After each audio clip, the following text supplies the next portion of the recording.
शांति। 7 सितंबर। बाबा कह रहे हैं, मैं आया हूँ तुम सभी भक्तों को भक्ति का फल देने के लिए। भक्ति का फल है ज्ञान। ज्ञान से ही तुम्हारी सद्गति होती है। भक्ति से हम नीचे उतरते आए, अब स्वयं भगवान आकर ज्ञान दे रहे हैं। बाबा याद दिला रहे हैं, तुम आत्माएं हो, ये तुम्हारा शरीर है।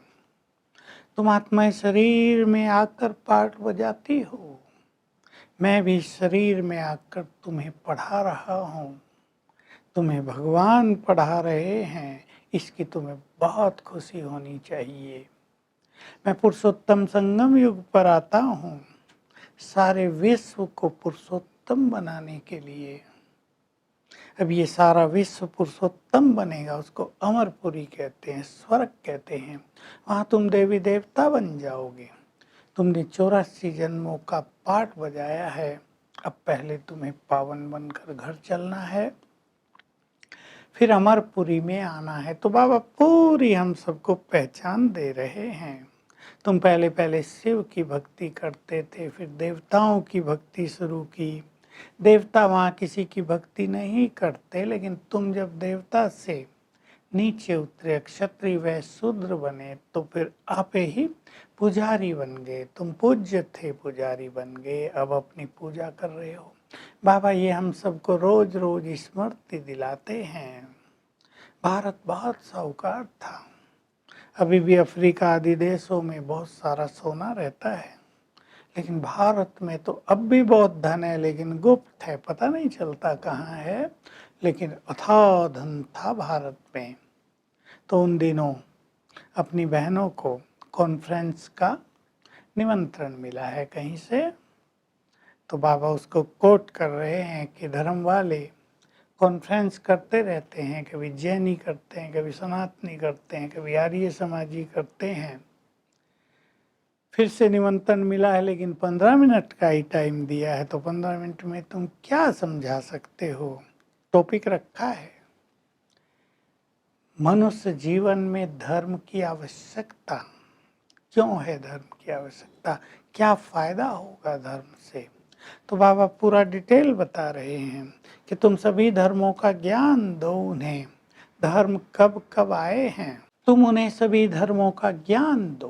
पहले आदि सनातन देवी देवता धर्म था, इस्लाम ही आए, मोहम्मद बाद में आए, उनकी भी कई शाखाएं हुई। जैनियों की बहुत शाखाएं हैं, 5-10 शाखाएं होंगी। ऐसे ही सबकी शाखाएं निकलती जाती हैं। सर्वश्रेष्ठ धर्म है तुम ब्राह्मणों का।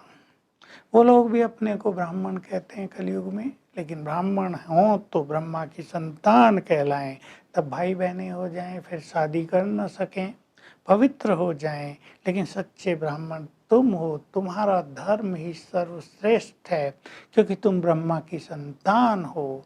तुम नए वृक्ष की कलम लगा रहे हो, तुम्हें ही बाप आकर पढ़ा रहे हैं, तुम्हें ही संपूर्ण सत्य ज्ञान मिल रहा है। इसलिए अब तुम भक्ति नहीं करते, तुम मुझे याद करते हो। अब मेरे से योग लगाओ तो तुम में शक्ति आए। तुम्हें बहुत ताकत आ जाएगी जब तुम सर्वशक्तिवान से योग लगाओगे, और तब तुम्हारे बोल में भी ताकत आएगी। लेकिन बच्चों में योग की बहुत कमी है, इसलिए भाषण में उतनी अच्छी ताकत नहीं आ पाती है। तो बाबा प्रेरित कर रहे हैं, चलो 15 मिनट भी दिए हैं, समझा के आओ कुछ कि धर्म कैसे मनुष्य को देवत्व की ओर ले चलता है। भिन्न भिन्न धर्मों की स्थापना भी तो इसीलिए हुई थी कि गिरावट आने लगी थी, तो भिन्न भिन्न धर्म पिताओं ने मनुष्यों को कुछ अच्छी शिक्षाएं दी जिससे दुख कम हो। क्योंकि दुख बढ़ता है माया से, पांचों विकारों के बढ़ने से। बाबा उस पर ही बहुत समझाते हैं, तुम इन विकारों को छोड़ोगे तो संसार से दुख भी समाप्त हो जाएगा। तुम ऐसे संसार में चले जाओगे जहाँ सुख ही सुख होगा, अथाह धन संपदा होगी। लेकिन पहले मैं तुम्हें ले जाऊंगा तुम्हारे घर में और फिर तुम जाओगे स्वर्ग में। ये चक्र का ज्ञान भी बाबा सारा बहुत अच्छी तरह समझा रहे हैं। तुम्हारे अंदर दैवी मैनर्स भी बहुत अच्छे होने चाहिए, दैवी गुण भी तुम्हारे अंदर बहुत अच्छे होने चाहिए। मनुष्यों में तो आसुरी अवगुण है, लड़ते झगड़ते रहते हैं, क्रोध करते हैं, विकारों में रहते हैं। लेकिन तुम पवित्र बने हो, तुम्हें मनुष्य देवता बनना है, तो दैवी गुण तुम्हें धारण करने हैं। तुम्हारे अंदर कोई भी आसुरी अवगुण नहीं होना चाहिए। बाबा याद दिला रहे हैं तुम्हें सेवा में बहुत तत्पर रहना है। सेवा का शौक नहीं तो तुम जैसे अपनी तकदीर से नीचे गिराते हो, सूट कर देते हो तकदीर को। सेवा का बहुत शौक हो, खुद भी रहमदिल होंगे तो दूसरों पर भी रहम करेंगे। साथ में दैवी गुण भी तुम्हें बहुत ज़्यादा धारण करने हैं। अब परमपिता स्वयं तुम्हें पढ़ाने आया है, तुम सम्मुख उससे गीता ज्ञान सुन रहे हो। कितना बड़ा भाग्य है तुम्हारा, संपूर्ण ज्ञान तुम्हें मिल रहा है। तो ये तुम्हारा कर्तव्य है, इस ज्ञान को तुम दूसरों में भी बांटो। देखो, निराकार साकार में आकर तुम्हारे सम्मुख बैठकर तुम्हें गीता ज्ञान दे रहे हैं। मैं एक्टर भी हूँ, मुख्य एक्टर हूँ, और अब डायरेक्टर बनकर तुम्हें डायरेक्शन भी दे रहा हूँ। एक्ट भी करता हूँ और तुम्हें श्रीमत भी देता हूँ कि तुम्हें इस सृष्टि को कैसे बदलना है, तुम्हें मनुष्य से देवता कैसे बनना है। वरदान है संकल्प और बोल, दोनों को सार में लाना, यही अंतर्मुखता है। संकल्प बहुत चलते हैं, कोई चुप रहता हो, लेकिन संकल्पों का तूफान चलता हो, वो अंतर्मुखता नहीं। बोल भी अंतर्मुखी हो जाएं, संयमित हो जाएं, इससे तुम्हारी साइलेंस पावर बढ़ेगी और तुम भक्तों की पुकार ऐसे सुन सकोगे जैसे कोई सामने बात कर रहा हो, उन्हें मदद कर सकोगे।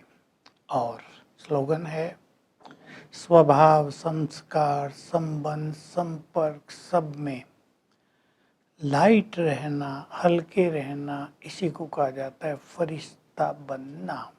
तो आज हम सारा दिन आत्मिक स्वरूप का अभ्यास भी करेंगे और फरिश्ते स्वरूप का भी। आत्मा चमक रही है मस्तक में, शरीर प्रकाश का है, अंग अंग से किरणें फैल रही हैं, ये हमारा फरिश्ता स्वरूप भी है। तो आत्मिक स्वरूप भी, फरिश्ता स्वरूप भी, दोनों ड्रिल करते रहेंगे। Om Shanti. To watch Peace of Mind channel videos on YouTube, subscribe us on youtube.com/tvpeaceofmind. Just a click for a peaceful life.